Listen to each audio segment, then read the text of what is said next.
नमस्कार दोस्तों, साध मंथन न्यूज में आपका स्वागत है। और मैं बात करना चाहता हूँ मोस्ट कल्याण संस्था के डायरेक्टर श्यामलाल निषाद जी से। जो पिछले दिनों आपने बहुत बारीकी से जो मछुआ समाज की समस्याएं थी, जो आपने अ, प्रयागराज में जो कुंभ मेले में जिस तरह से मछुआरों का शोषण हो रहा था, उन्होंने बहुत बारीकी से जो दावा किया जा रहा था उसका आपने पर्दाफाश किया। और उसी तरह की समस्याएं कुछ महाराष्ट्र में हैं। तो जो महाराष्ट्र में जो मछुआरे हैं, जो उत्तर प्रदेश से आके यहाँ पर मजदूरी करते हैं नाव पर और बोटों पर, उनके साथ जो शोषण हो रहा है, उसके बारे में आपका क्या कहना है, मैं जानना चाहता हूँ गुरु जी श्यामलाल निषाद जी। जी, बहुत बहुत धन्यवाद। साथ न्यूज मंथन के संपादक महोदय और आपके सभी दर्शकों को बहुत बहुत आभार कि आप लोग हमको सुनने का या मतलब सुनने का समय निकालते हैं। जहाँ तक ये जानकारी है, क्योंकि ज्यादातर उत्तर भारत से ही हमारे सुल्तानपुर, जौनपुर आसपास के जनपदों से ही वहाँ बोट पे मछली मारने के लिए जाते हो। और अभी जो सूचनाएं जानकारियां मिल रही हैं कि वहाँ सब कुछ एक पक्षी होता है कि यहाँ से चले जाते हैं और ना उनके बोट पे जो है चढ़ जाते हैं। बोट पे चढ़ने के बाद जो है वो जैसा चाहते हैं, इनको जितना चाहते हैं मजदूरी देते हैं, जितना चाहते हैं मजदूरी काट लेते हैं। और जानकारी तो यहाँ तक हमको मिली कि ये लोग जो है, अगर आते आते जैसे उतरते दौरान अगर वहाँ उनके नाव में कोई बात हो जाती है, जाल में कोई बात हो जाती है, वो सब भी इन्हीं से काट लिया जाता है। और ये भी है कि अगर इनके कहीं चोट लग गई, कहीं इनका जो है कोई एक्सीडेंट हो गया, कहीं घायल हो गए, तो उसकी भी देख रेख, दवा, इलाज के लिए भी इन्हीं उन्हीं के मतलब जो मजदूर होते हैं उन्हीं के पैसे का जो उपयोग किया जाता है उसके लिए।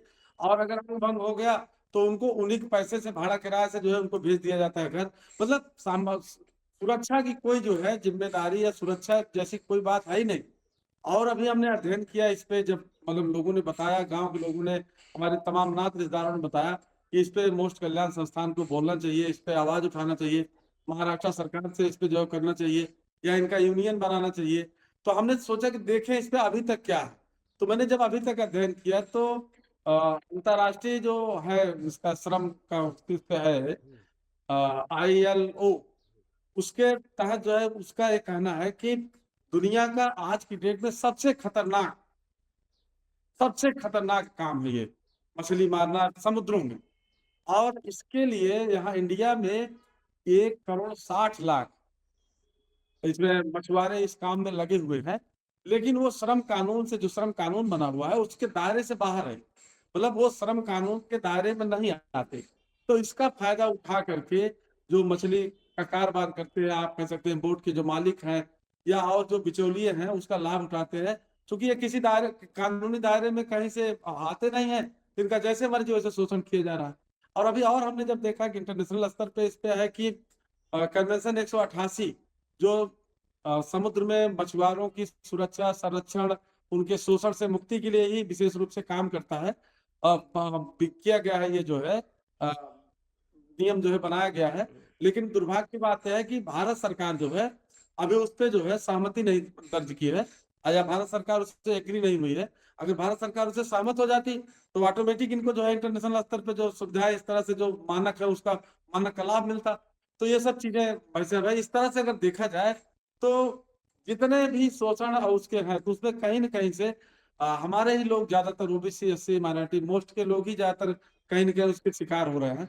और उन्हीं इसी नाते उस पर कोई आवाज भी नहीं उठाता हमको लगता है, क्योंकि इनका स्तर, इनका जीवन दोयम दर्जे का माना जाता है।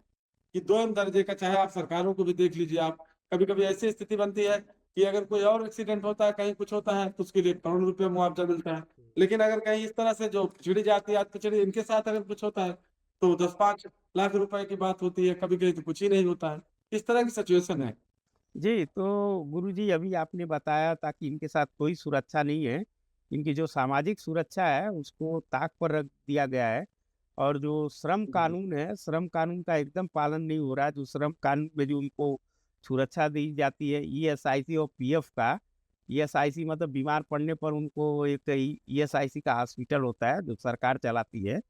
तो कहने का मतलब है, तो ये लोग कैसे, मतलब उनके जो रोजी रोजगार है उस तरह से फिर कैसे, सरकार से आप क्या कोई डिमांड है जो महाराष्ट्र सरकार है या जो कर्नाटक सरकार है, जो तटीय क्षेत्र में राज्य है। जी। हम्म, अभी तो हम इस पे अध्ययन कर रहे हैं, अभी तो हमारा ध्यान इस पे अभी गया नहीं था। अभी तो मैं इस पे जब मैं देखा था ना, तो मतलब रोटे खड़े हो जा रहे हैं हम्म, इनकी स्थिति को देख करके, इनकी स्थिति को जान करके। इस पे अध्ययन जब हमने किया, और इस पे मैं जल्दी ही, अभी तो चूंकि कॉलेज चल रहा है, तो कॉलेज जैसे बंद होगा तो हमारा वो है कि 20 मई के आसपास जो है हम मुंबई और महाराष्ट्र इस क्षेत्रों में जाएंगे और अच्छा। जा करके इस पे अध्ययन करेंगे कि क्या इनका जो है। अच्छा, सबसे बड़ी बात है कि इनके पास कोई यूनियन नहीं है, कोई संगठन नहीं है। अब बिना संगठन के कहीं से भी जो है, अच्छा संगठन नहीं, यूनियन नहीं है, और हमको महाराष्ट्र गवर्नमेंट के जो महाराष्ट्र में जो वोटर भी नहीं है, तो इनको जो है एकदम से कहीं ना कहीं तो पशुओं की तरह, जानवरों की तरह जब व्यवहार किया जा रहा है। जबकि देश एक है, संविधान एक है, देश का कानून व्यवस्था एक है। अनुच्छेद 19 जो है, संविधान, भारतीय संविधान का अनुच्छेद 19, ये हमको स्वतंत्रता देता है कि देश के अंदर हम कहीं भी काम करें, हमको सुरक्षा मिलेगी, हमको संरक्षण मिलेगा। और हमको संगठन बनाने की स्वतंत्रता देता है अनुच्छेद 19। देश के अंदर कहीं भी आप हैं, आप संगठन बना सकते हैं, संगठित हो करके आप काम कर सकते हैं, अपनी यूनियन बना सकते हैं। लेकिन इन लोगों को यूनियन नहीं है, कोई संगठन नहीं है, तो इनका जहां चाहे जैसे चाहे शोषण किया जा रहा है। लेकिन हम इस पे बहुत जल्दी, हमारी टीम जो है वहाँ मुंबई इस क्षेत्रों में आकर के इस पे अध्ययन करेंगे। और महाराष्ट्र महाराष्ट्र सरकार से भी हम इस पे मांग करेंगे, इस पे लेटर लिखेंगे कि इनके लिए, क्योंकि ये भाई ज्यादा तो पढ़े लिखे भी नहीं होते हैं, कानून के जानकार भी नहीं होते हैं, और ये नदी मतलब समुद्र में जो है इनको डाल दिया, मतलब समुद्र में रहते हैं, तो इनको समस्या इनकी एक और होती है कि इनका नेटवर्क वगैरह कुछ नहीं रहता, वहां कुछ देख जान नहीं पाते। तो इनका सिर्फ वही, मतलब एकदम से आप समुद्र में घुस गए, उसी में पड़े रहे, बाहरी दुनिया को जान भी नहीं पाते। आप ये कह सकते हैं कि बंधुआ मजदूर की तरह, जो दासों की तरह इनके साथ जो है, कभी जो दासों के साथ जो व्यवहार किया जाता, तो उसी तरह से इनको जो है, इनको कुछ बाहरी दुनिया कुछ भी पता नहीं। अच्छा, और एक चीज, ये वहां से जब बोट से उतरते हैं ये, तो सीधा इनको, और कहीं किनारे के लोग जो है, इनको किनारे कोई रहने नहीं देता, उनसे लोग झगड़ा करते हैं, तो सीधा इनको भाग मतलब वहां से सीधा जहां से आना ही है, या तो ये समुद्र के अंदर रहे, या तो ये जो है वहां से सीधा यूपी आ जाए। तो ऐसी स्थिति में ये महाराष्ट्र सरकार के से बारे, शासन के बारे में, वहां की योजनाओं के बारे में क्या है, कैसे है, कुछ इनको पता ही नहीं है। लेकिन हम लोग, चूंकि मोस्ट कल्याण संस्थान इन्हीं लोगों के लिए काम करता है, जो शोषित पीड़ित प्रताड़ित है, उन्हीं के लिए काम करता है, तो हम लोग इस पे काम करेंगे। और हमारा प्रयास होगा कि इनका यूनियन हम बनवाएं, इनका इनका यूनियन बनवाएं, इनके अध्यक्ष का चयन करवाएं।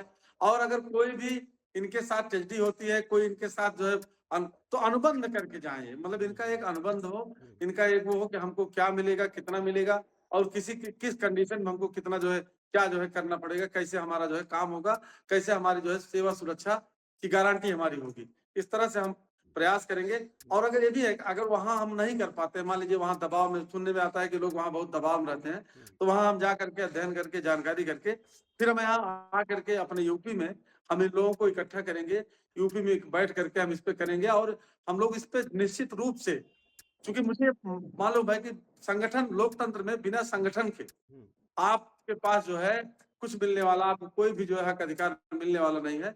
तो इनका संगठन बनाएंगे हम, हमारी पहली प्राथमिकता इस पे होगी। और हम महाराष्ट्र सरकार से इस पे मांग करेंगे, महाराष्ट्र सरकार से, कि इनके लिए जो है इस पे इनका चयन करा, इस पे स्पेशल अपने लोग लगा करके, प्रशासनिक अधिकारियों को प्रशासनिक टीम बना करके इनके लिए इनका गणना करा ली जाए, इनके लिए सेवा सुरक्षा गारंटी दी जाए, और एक ट्रिब्यूनल का गठन कर दिया जाए, एक ट्रिब्यूनल इनके लिए बना दिया जाए, या उसमें इनको कर दिया जाए कि चूंकि ये साधारण आदमी से इनका अंतर है, ये बोट पे ही रहते हैं, महीनों महीनों, 2-2 महीने, 3-3 महीने आते ही नहीं है, तो इनके लिए विशेष सुविधा जो है बनाई जाए। और इनके सूचना पत्र, अगर इनकी सूचना, कोई इनके शोषण की, अन्याय की, इनके साथ गलत कोई भी सूचना कहीं से मिल जाए, तो उस पर कार्रवाई करने का जो है, इस तरह से हम चाहते हैं कानून महाराष्ट्र सरकार द्वारा इस तरह से इनके लिए बनाया जाए। जी, जी, जी। बिल्कुल, क्योंकि ये अभी आपने बताया कि ये दुनिया का सबसे रिस्की और सबसे खतरनाक मतलब व्यवसाय है।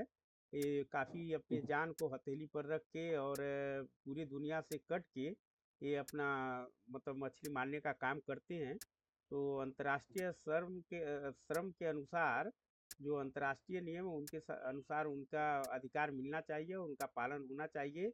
और महाराष्ट्र, तमिलनाडु या केरल जैसे जो तटीय क्षेत्र हैं, वहाँ बहुत सारे उत्तर प्रदेश के मछुआ समाज के जो मजदूर हैं, जो लेबर हैं, वो जाके काम करते हैं और उनके साथ बहुत बहुत ही मतलब समझिए कि बहुत ही घिनौना शोषण हो रहा है।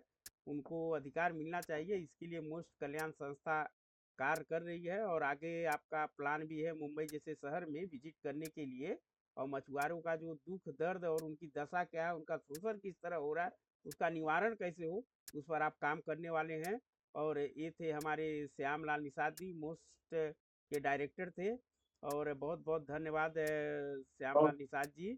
और आगे आप बहुत मुंबई में बहुत आइएगा, धन्यवाद। क्योंकि हम निषाद मंथन का कार्यालय मुंबई में है, तो आपसे भेंट करेंगे और आगे और भी जो भी मतलब मछुआ समाज के बारे में जानकारी मिलेगी हम अपने दर्शकों तक लेके जाएंगे। बहुत बहुत धन्यवाद।